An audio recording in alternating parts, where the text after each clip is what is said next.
The desert burned beneath the afternoon sun, dry air shimmering above the sand like smoke. A broken wagon leaned sideways in the dust. One wheel cracked, the wood bleached white from months of heat. Inside it, a young woman lay tied and twisted in ropes, her wrists rubbed raw, her lips split and dry. The flies moved slow across her skin, drawn by the smell of sweat and old blood. A half-empty water flask rolled near her boots, maybe dropped by the ones who'd left her there. That tiny mercy was the only reason she was still breathing. If you're watching this, subscribe and let me know where you're watching from. This story gets much more intense, and I'd love to hear your thoughts in the comments below. Hoofbeats echoed faintly from the ridge. Jack rode slow, following the trail that cut through the old pass toward town. He wasn't looking for trouble. He'd had enough of that for one lifetime. But something about that wagon made him stop.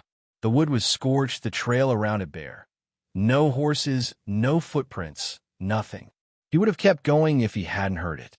A sound so thin it barely rose above the wind. A weak, broken cry. He swung off his horse and walked closer, hand resting on his revolver.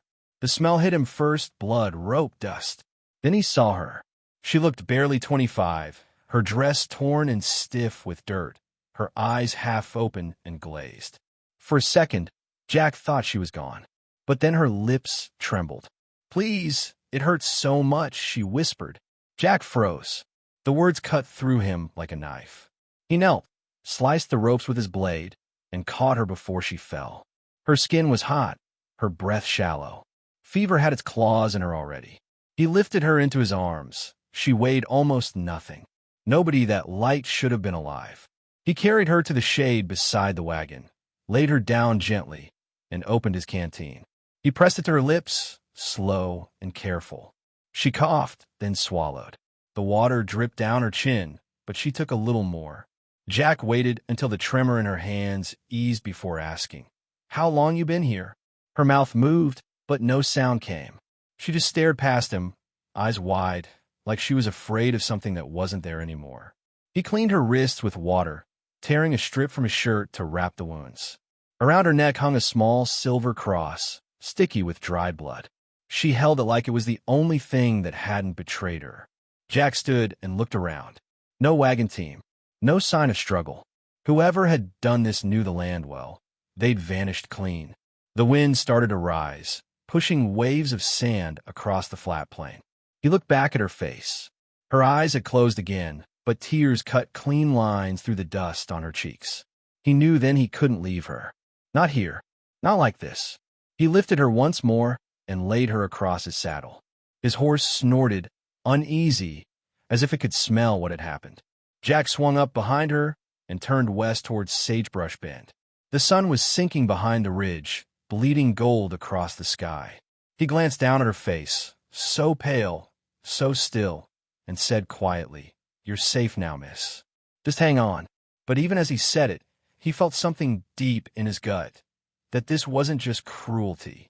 It was a message, a warning left for whoever might find her. And as the horse carried them across the empty miles, one question wouldn't leave his mind. Who could hate a woman enough to leave her for the buzzards? Sarah woke to the smell of smoke and coffee. For a moment she thought she was dead. Maybe this was heaven, or close enough. Then pain rushed in like fire under her skin, and she knew she wasn't anywhere near heaven.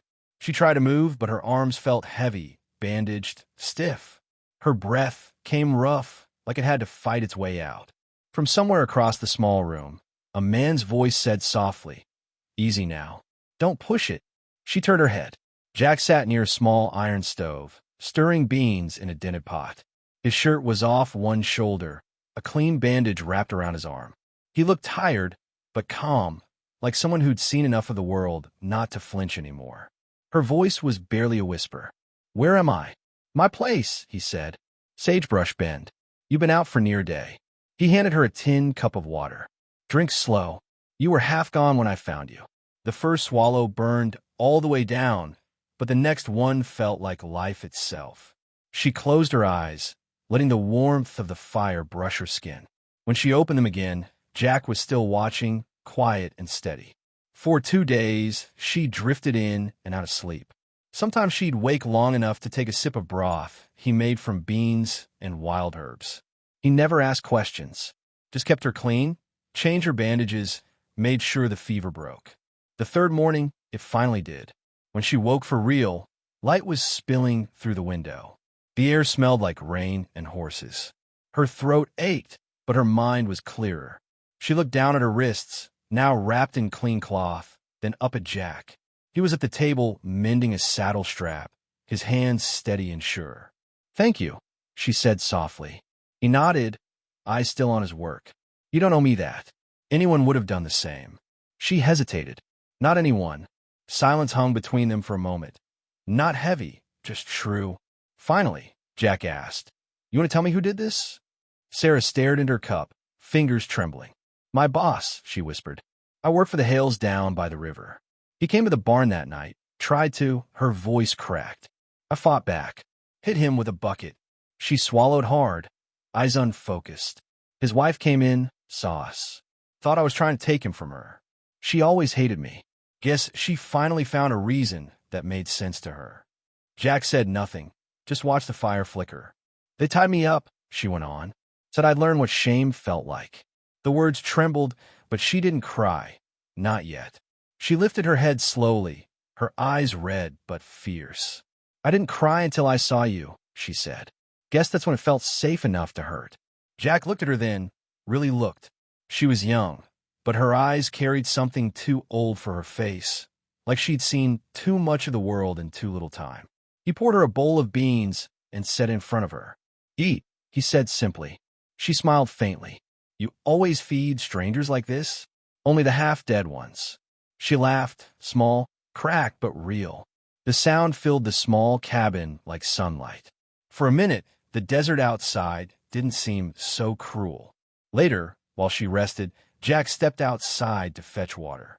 The wind was picking up again, pushing dust across the yard. That's when he saw them, fresh hoof prints near the trough. Too heavy to be drifters, too neat to be lost.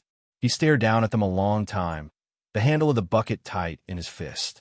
Someone had been close, watching, maybe, waiting, and deep in his gut, Jack knew the truth before his mind wanted to. Whoever hurt her wasn't done yet. That night, the sky turned black and the wind howled against the cabin walls. Inside, the lantern flickered weakly on the table. Sarah sat by the stove, a blanket around her shoulders. Her face looked better, but her eyes stayed haunted, like she expected something bad to walk through that door any minute. Jack poured coffee into 2 tin cups. "Can't sleep?" She shook her head. "Every time I close my eyes, I hear him. His boots on the floor, his voice. Then don't close," and he said gently, handing her a cup. "Sit, drink, wait it out." The wind rattled the windows, and for a while they sat in silence, 2 strangers bound by something neither had asked for. Then came a sound, far off but clear. Hooves. The sound of hooves came slow at first, faint, distant, then sharper, faster, until even the wind seemed to hold its breath. Jack set his cup down and stood, every muscle tense. Sarah froze where she sat, the color draining from her face. She didn't need to look to know who it was. Jack went to the window. In the pale morning light, a trail of dust moved across the ridge. 3 riders. The first one tall and square-shouldered, sitting his horse like a man who thought the land belonged to him. Jack's stomach tightened. He didn't need an introduction to know that kind of arrogance. He turned towards Sarah. "Stay inside," he said quietly. "Is it him?" she asked. Jack didn't answer, just checked the rifle leaning by the door. "Lock it behind me." He stepped out onto the porch. The air was cold, the kind that bit through skin and memory. The riders came up slow, their horses breathing hard, the sound of leather creaking like a warning. The one in front pulled his reins tight, Mark Hale. His grin was sharp and mean, the kind of smile men wear when they've already decided the ending. The 2 behind him looked like hired hands, hands that had done worse for less. Mark called out, "You got something of mine, McCrae." Jack's eyes stayed calm, steady. "Don't see your brand on her." Mark spat into the dirt. "She's a liar and a thief. She ran off with what wasn't hers." From the doorway, Sarah's voice trembled. "You left me to die. Mark's grin faltered, then twisted into something uglier. He swung down from his horse, boots hitting the ground hard. "You better keep that mouth shut, girl." He started toward her, cursing under his breath. Jack stepped between them, his rifle still down, but his stance solid. "That's far enough." Mark sneered. "You gonna shoot me in front of her? You think she's worth that?" Jack's voice stayed low, almost gentle. "I don't shoot unless I have to. But I've had to before." Something in his tone made even the wind pause. For a second, Mark hesitated. Then pride took over. He lunged. The next few moments blurred into dust and noise, fists, boots, breath, rage. They hit the ground hard, rolling through the dirt, the fight raw and fast. Jack fought like a man who'd buried too many regrets and didn't want to dig another grave. Mark fought like someone who couldn't stand the thought of losing control. When Jack finally pinned him down, both were bloodied and breathless. "Go home," Jack said between breaths. "Next time you come here, bring the truth with you." Mark spat blood, his teeth red. "This ain't over." He staggered up, grabbed his reins, and swung into the saddle. The hired men followed without a word. The sound of hooves faded into the distance, swallowed by the open land. Jack stood there for a long moment, chest heaving, the dust settling around him like ash. Behind him, Sarah stood in the doorway, shaking. "You all right?" he asked quietly. She nodded, but tears filled her eyes. "I thought he'd kill me again. Guess I was wrong." Jack gave a tired half-smile. "Guess you were." The morning sun broke over the ridge, turning the desert gold. For a moment, everything looked peaceful, but peace out here was just the silence before the next storm. Jack poured water over his hands, the blood washing away in thin red lines.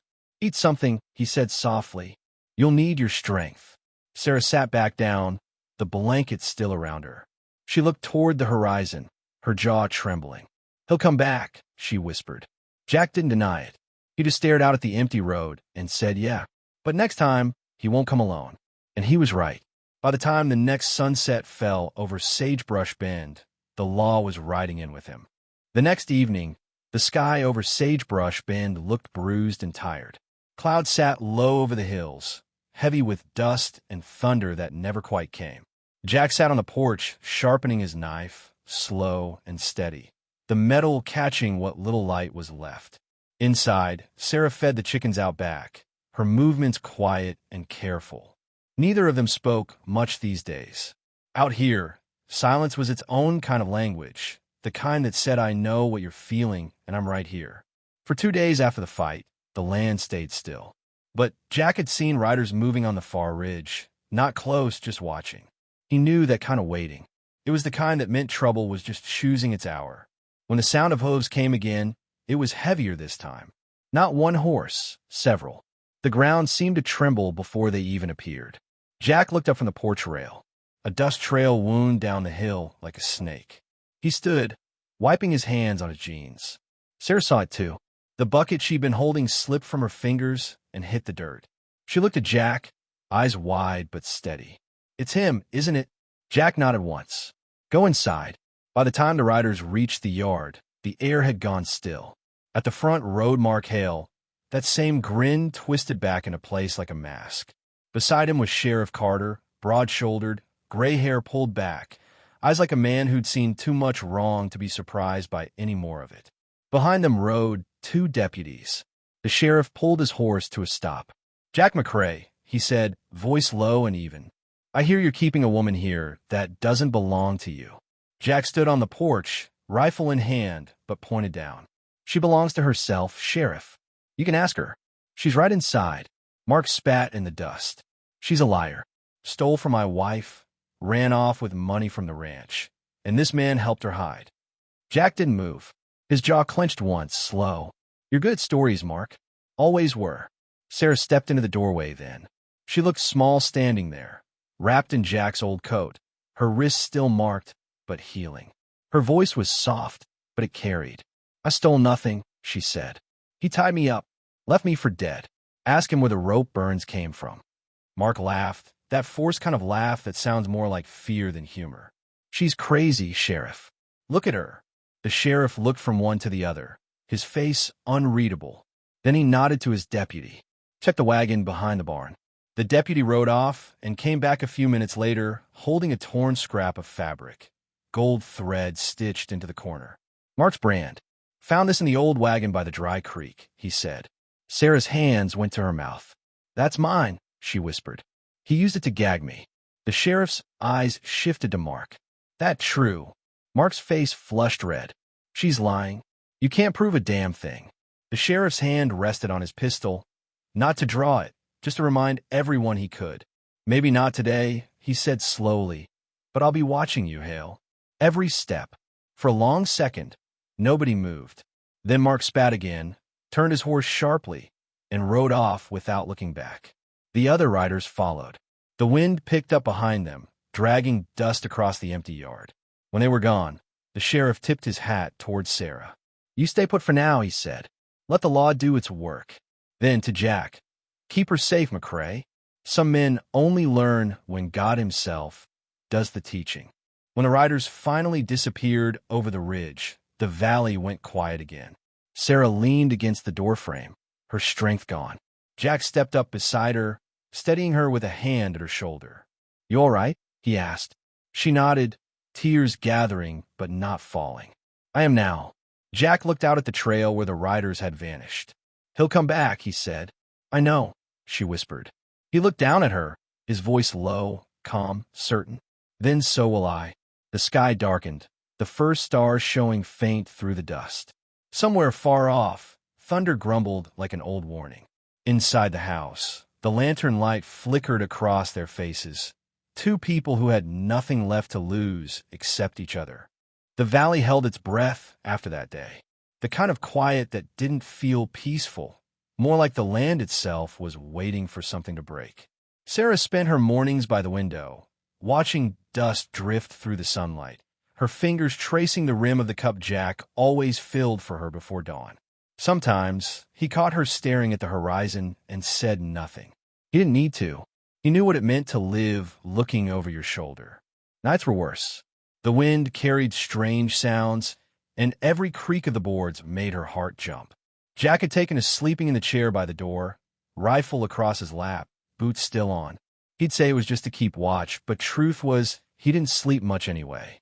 Too many ghosts rattling around behind his eyes. One night, Sarah woke to the sound of rain tapping soft against the roof. She sat up, her heart still racing from a dream she couldn't remember. The fire was low, and Jack sat near it, sharpening his knife again, that same steady motion back and forth like it gave him something to hold on to. "You ever sleep?" she asked quietly. Jack smiled faintly. "Now and then." "Why do you keep that gun so close?" He looked at her, his eyes tired but gentle. "Because sometimes trouble knocks more than once." Sarah wrapped the blanket tighter around her shoulders. "I keep thinking about the barn," she whispered. "About what he said. How easy it was for him to make me feel small." Jack leaned forward, resting his elbows on his knees. "He made you think you were weak. But you're the only one who walked out of that hell alive. That ain't weakness." Her throat tightened. "I was so scared." He nodded slowly. "So was I once. Fear's just proof you still got something to lose." The words hit her deep, and for a while neither of them spoke. The rain softened into a whisper against the roof, and for the first time since she'd woken in that cabin, Sarah didn't feel like she was disappearing. The next morning, sunlight broke through the clouds, bright and gold. She went outside and breathed in the wet air. The ground was soft beneath her bare feet, and for the first time in a long time, she didn't feel trapped. She found the old brush in the barn and started cleaning the stalls. Her arms ached, but the work steadied her. Every stroke of that brush felt like taking something back she'd lost. Jack watched from the doorway, saying nothing. There was something about the way she moved, slow, determined, that reminded him of the land itself. Beaten, scarred, but still standing. That evening, while they sat on the porch eating stew, Sarah asked quietly, "Do you ever think people can start over?" Jack took his time answering. "Sometimes," he said, "but it costs. You gotta bury what's left of the old life first." She stared at the mountains, their edges glowing orange in the fading light. "I think I'm ready to try." He looked at her, really looked, and for a second his tough, weathered face softened. "Then you already did." A long silence followed, but it wasn't empty. It was the kind of quiet that carried peace. Sarah's hands stopped shaking when she reached for a cup. The scars on her wrists were fading, though she still rubbed them sometimes without knowing it. Just as the sun slipped below the ridge, the sound came again, faint, distant, but familiar. Hooves. Jack stood slowly, the old ache in his chest returning like an echo. Sarah saw the look on his face and felt the air tighten. "You think it's him?" she asked. Jack's eyes stayed on the horizon. "I know it is." He stepped off the porch, the fading light painting him in gold and shadow. Sarah followed, her breath unsteady. Down the trail, a dust cloud rose, small but growing. Jack took a deep breath, hand on his rifle, and said softly, "This time, he brought the law once. Next time, he'll bring hate." Sarah swallowed hard. "Then we face it together." Jack turned to her, and for the first time, she saw fear in his eyes. Not for himself, but for her. "You sure you're ready for that?" Her voice was steady. "I've already been through hell, Jack. What's left to fear?" The wind picked up again, carrying the smell of rain and iron. He nodded once, slow, proud. "Then let's finish this." The first thunder cracked over the ridge, deep and far away. The storm was coming, not just the one in the sky, but the kind that changes everything after it passes. The next day began with a silence that didn't feel natural. Even the birds had gone quiet, the kind of quiet that pressed on your chest like a warning. Sarah stood by the window, hands wrapped around a cup gone cold hours ago. Jack was out in the yard saddling the horses, his movements slow and careful. He didn't say it out loud, but both of them knew something was coming. The sun hadn't fully risen when they heard it. The rumble of hooves rolled through the valley like distant thunder. Sarah's stomach turned. She set the cup down, her hands trembling so hard the china rattled against the table. Jack came to the door, rifle slung over his shoulder. His face was unreadable, common that way men get when they've already decided what they'll do. "Stay inside," he said softly.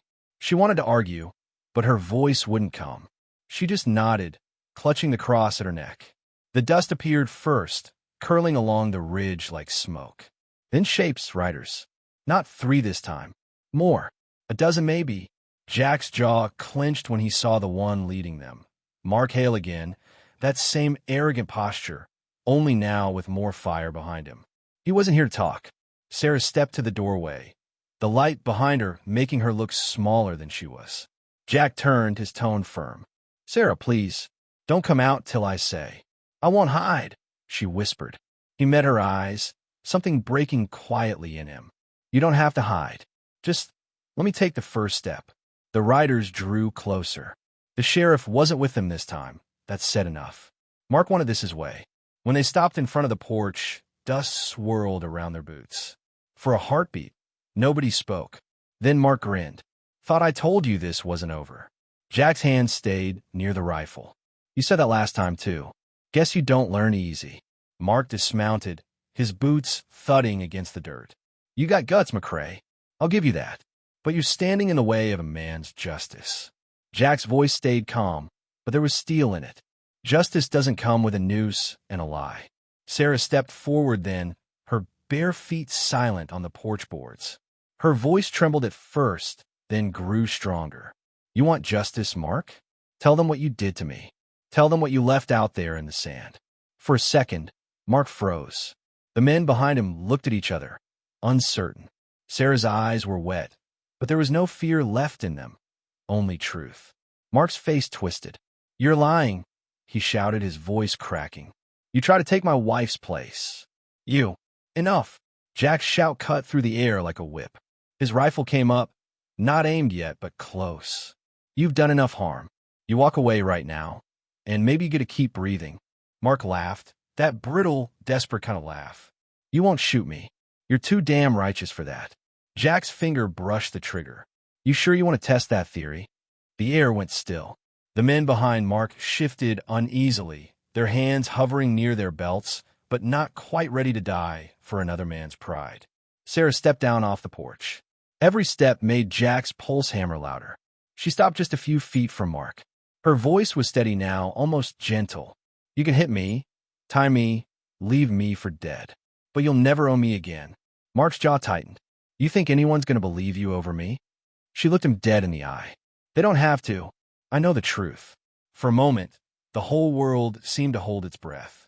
Then Mark lunged, maybe to grab her, maybe worse. Jack didn't think.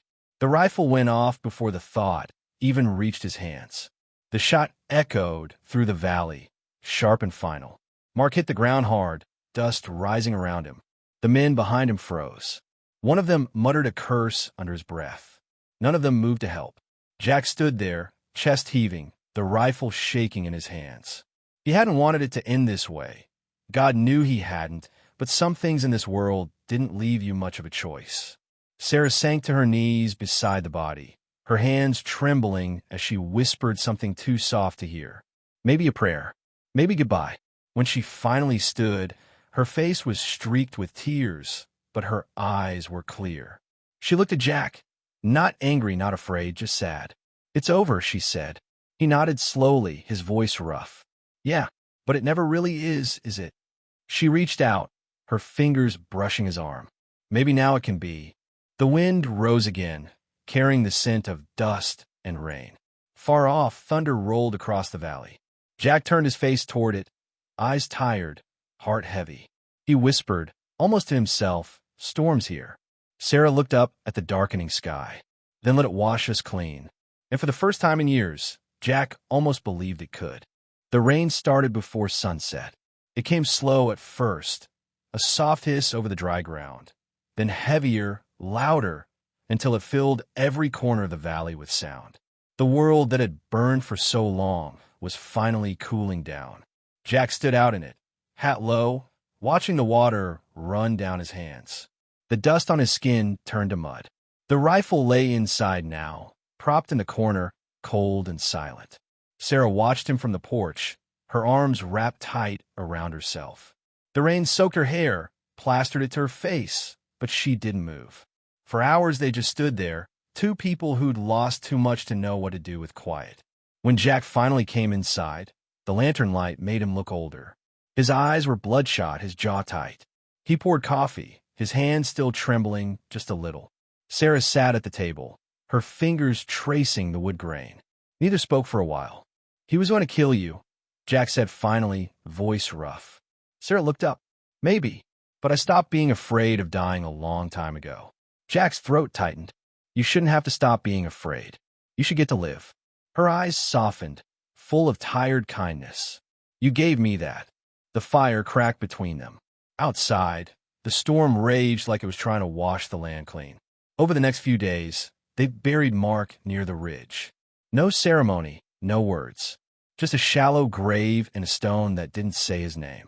Jack did the digging himself. Sarah stood by, silent, holding the silver cross that once felt like her last piece of hope. When the last shovel of dirt hit the mound, she dropped the cross on top. He took enough from me, she said quietly. He doesn't get that too.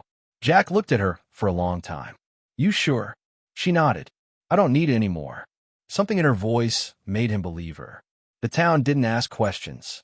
Out here, folks knew when not to. Sheriff Carter came by a week later, his hat low against the sun. He looked at the fresh dirt on the hill, then at Jack. Guess he got what was coming, he said. Jack didn't answer. Carter sighed. You'll have to live with it, McCrae. That's punishment enough for most men. When he left, Sarah watched the dust rise behind his horse until it disappeared. The world felt quieter somehow. Not safe, exactly, but steady. In the evenings, she started cooking again. Small things, beans, stew, cornbread. She hummed while she worked, little tunes that didn't mean much but filled the silence. Jack fixed fences, mended tools, did all the things a man does when he's trying to put his hands between himself and his thoughts. One night, weeks later, Sarah brought him a bowl of stew. He smiled faintly as she set it down. You cook better than any ranch hand I've ever had. She laughed softly. Guess hunger makes everything taste good. Jack looked at her for a long time before saying, You gave this place life again. Guess we both needed saving. Her eyes shone in the lamplight. You think people like us can really be saved? He leaned back in his chair, thoughtful. Maybe not in the way we think, but we can build something worth living for. The wind outside carried the sound of frogs by the creek, and the night felt gentler than it had in months. Sarah reached across the table, her fingers brushing his hand. No promises, no plans, just a quiet understanding that sometimes two broken people could still fit together like pieces of a map that led home. That night, she slept without waking. No nightmares, no ghosts, just the steady sound of rain returning to the land. By spring, the valley bloomed. Wildflowers pushed through the hard soil, yellow and blue against the green. Sarah's laughter started to sound less like survival and more like living. Jack built a small cradle near the window, just wooden nails, nothing fancy, but he ran his hand over it often, like it held something sacred. He didn't say much about the future, but when he looked at her, his eyes told enough. The land healed slowly, and so did they. Spring came soft that year, the kind of spring that didn't shout, didn't rush. It just arrived quietly and stayed. The land that once burned under the sun now bloomed in color. The river ran full again, and the air smelled of wild sage and clean rain. Sarah stood by the window in the early light, humming to herself while she folded small blankets into a wooden cradle Jack had built with his own hands. Her belly had grown round beneath her dress, the kind of fullness that spoke of life, of second chances. The room glowed warm, sunlight slipping through the curtains and settling on her face. Jack stepped in from the yard, dust on his boots, a slow, tired smile on his lips. "You've been up early again," he said. She turned, smiling softly. "Can't sleep much these days. The little one's already got your stubborn streak." He laughed quietly, a sound that still felt new coming from him. "Guess that's fair. This place never did raise the quiet kind." He crossed the room and set his hat on the table. For a moment, they just looked at each other, two people who'd been broken and somehow still managed to build something whole. "You ever think about how we got here?" she asked. Jack leaned against the doorframe, thoughtful. "Every day. Sometimes I wonder if I rode past that wagon, would I even sleep at night?" She looked down at the cradle, her voice soft. "You didn't have to stop." "Yeah," he said quietly, "but maybe I needed to." Sarah walked to him then, resting her hands on his chest. "I used to think pain was all I'd ever carry," she whispered. "But you showed me it doesn't have to own me." He brushed a thumb across her cheek, smiling small. "You did that yourself. I just gave you water when you needed it." Outside, the wind carried the sound of the river, steady and sure. The valley was quiet again, not with fear this time, but peace. The kind of peace that comes only after you've fought for it. They stepped out onto the porch together. The hills glowed gold under the sun, flowers swaying where blood once dried. Jack looked out at it all and said softly, "You know, this place finally feels like home." Sarah smiled, resting a hand on his arm. "It was always home. We just had to earn it." He nodded slowly, eyes glistening. "Guess that's what life is, huh? Earning what's already there." They stood like that for a long time, saying nothing more. The wind moved through the grass like a sigh of relief. In the distance, a hawk circled high, its shadow gliding over the land. Sarah's voice broke the silence. "Do you ever regret it? Any of it?" Jack shook his head. "Not once. Pain changes you, sure. But maybe that's how we learn who we are. Some folks let it break them. Others let it build them." She smiled faintly. "So which are we?" He looked at her, his eyes warm. The kind that learned how to build. The sun dipped lower, painting everything in soft amber light. The land, the sky, even the scars on their hands looked golden. Sarah leaned her head on his shoulder, and for the first time since the desert, she felt light again, free in a way she never thought she'd be. Maybe that's the truth of the West, and maybe of life itself. That pain doesn't have to be the end of your story. That kindness can grow even in hard soil. And that sometimes the ones who save us aren't heroes at all, just people who decided not to keep riding past someone who needed them. So if you've been the one riding through that empty land on that long summer day, and you'd seen that broken wagon by the dusted road, would you have stopped? Because sometimes the choice to stop is the thing that saves more than one life. Moral lesson: even the hardest land can grow something good again if someone cares enough to stop, to stay, and to help it heal. Pain doesn't define us. What we choose to do with it does.